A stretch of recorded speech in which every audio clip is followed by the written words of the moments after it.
수중 사진작가 크리스티안 레인에게는 호주 그레이트 베리어 리프에서의 평범한 다이빙이었습니다.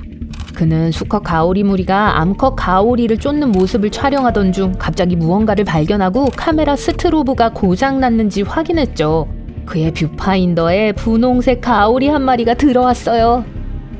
다른 가오리들은 보통 위는 검은색이고 아래는 흰색입니다. 그날 크리스티안이 만난 가오리는 윗부분이 검은색이고 아랫부분이 분홍색이었어요. 사진작가가 만난 건 레이디 엘리엇 섬 주변 해역에 서식하는 세계에서 유일하게 알려진 분홍색 쥐가오리인 클루소 경감으로 밝혀졌습니다. 핑크팬더 영화에 나오는 유명한 형사의 이름을 따서 붙여진 거예요.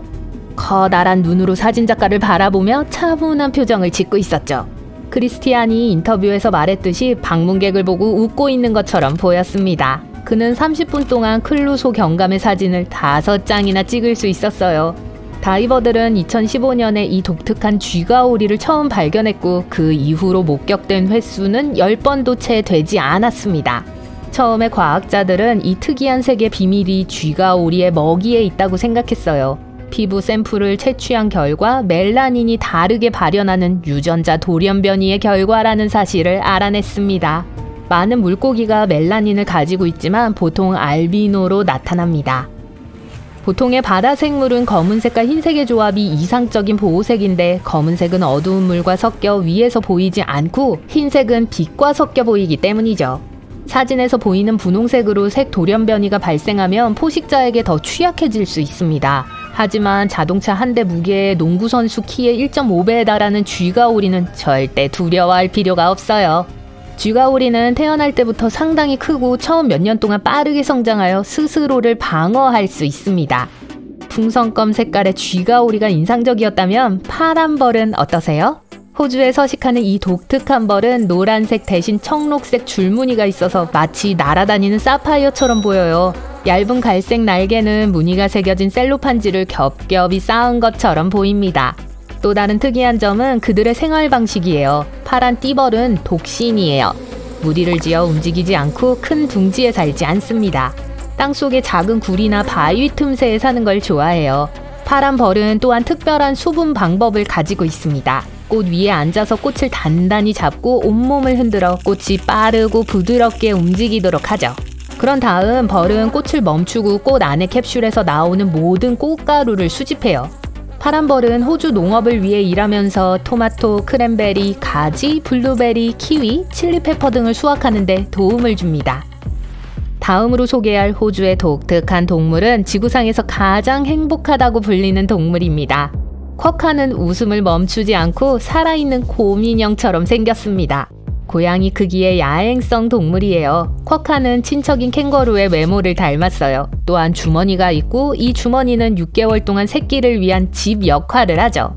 쿼카는 풀, 관목, 나뭇잎을 먹어요. 먹이가 부족할 때는 꼬리에 저장된 지방을 에너지원으로 사용할 수 있습니다.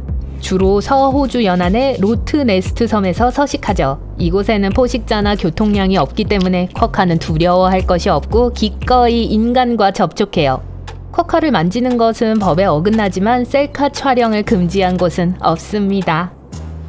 이 귀여운 녀석의 눈을 들여다보면 도대체 누가 이 녀석을 태즈메니아 대불이라고 부른 건지 궁금해집니다.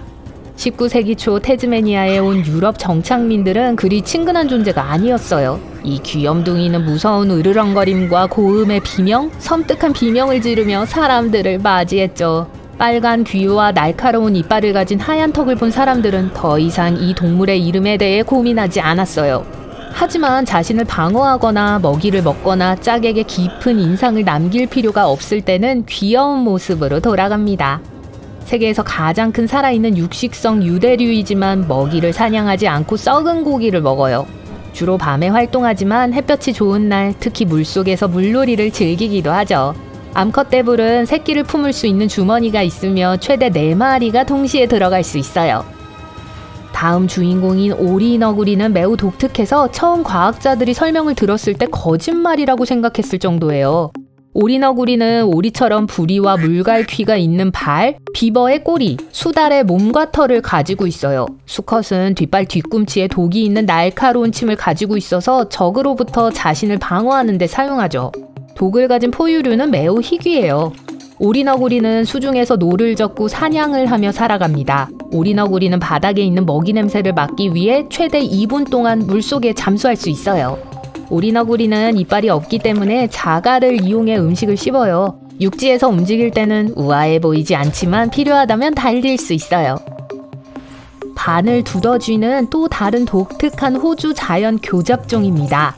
고슴도치와 같은 가시, 새와 비슷한 부리, 원백과 같은 주머니를 가지고 있으며 파충류처럼 알을 낳습니다. 주머니 안에서 피부 밖으로 흘러나오는 젖을 새끼에게 먹이는데 새끼들이 아주 좋아해요. 포유류와 파충류의 특징을 모두 가지고 있기 때문에 그리스 신화에 나오는 반은 여자이고 반은 뱀인 생물의 이름을 따서 붙여진 이름이죠. 바늘 두더쥐는 강한 주둥이를 가지고 있어서 통나무와 흰개미집을 부수는 데 사용해요. 후각이 매우 뛰어나서 음식과 위험을 감지할 수 있어요. 팔다리는 짧고 삽처럼 생긴 발톱이 있어 먹이를 파내는 데 적합합니다. 바늘 두더쥐는 사람이나 다른 동물과 함께 있는 것을 좋아하지 않지만 사막에서 열대우림, 산에 이르기까지 호주 전역에서 볼 수 있습니다. 호주에서 가장 널리 퍼져 있는 토종 포유류예요. 바늘 두더쥐는 수영 실력이 뛰어나 강을 건너는 모습이 목격되기도 합니다. 날씨가 너무 혹독해지면 흙이나 빈 통나무 안에 구멍을 파고 다른 동물이 남긴 굴에 살기도 해요. 코알라와 캥거루를 섞어 놓은 듯한 이 녀석은 나무타기 캥거루입니다.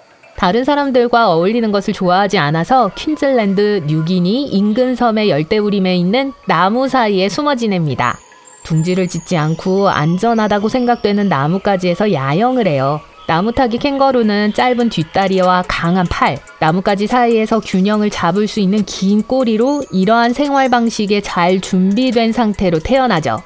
지상동물보다 발이 넓고 발바닥이 푹신하며 날카로운 곡선형 발톱을 가지고 있어 나무를 탈 때 잡는 힘이 뛰어나요. 나무타기 캥거루는 나무 사이와 나무 꼭대기에서 장거리 점프를 잘합니다. 그런데 땅에 있을 때는 다소 서툴러요. 무거운 꼬리 때문에 균형을 잡기 위해 앞으로 몸을 크게 기울이며 재미있게 튀어오릅니다. 또한 걷는 동안 뒷다리를 독립적으로 움직이는 멋진 재능을 가지고 있어요. 일생의 약 60%를 잠을 자면서 보낸다고 하니 얼마나 좋을까요? 황금색과 붉은색부터 검은색과 짙은 갈색까지 다양한 털의 색을 가진 이 귀여운 동물은 최소 12종이 있습니다. 방금 전기톱 소리 들으셨나요? 주변에 큰 검은 고새가 있는 게 틀림없어요. 이 녀석들은 주변에서 나는 소리를 모방하는 초능력을 가지고 있어요. 등골에 있는 복잡한 근육의 도움으로 카메라 셔터 소리, 다양한 도구, 다른 새들, 심지어 사람의 말소리까지 흉내낼 수 있다고 합니다. 이 재능을 익히는 데는 최대 1년이 걸리며 그 후에는 상대를 속이는 데 사용할 수 있어요. 큰 검은 고새는 주로 땅 가까이에 머물며 거의 날지 않습니다. 아름다운 꼬리 모양에서 이름을 따왔어요. 꼬리를 펼쳤을 때 검은 고처럼 보이기 때문에 훌륭한 짝짓기 도구로 쓰입니다.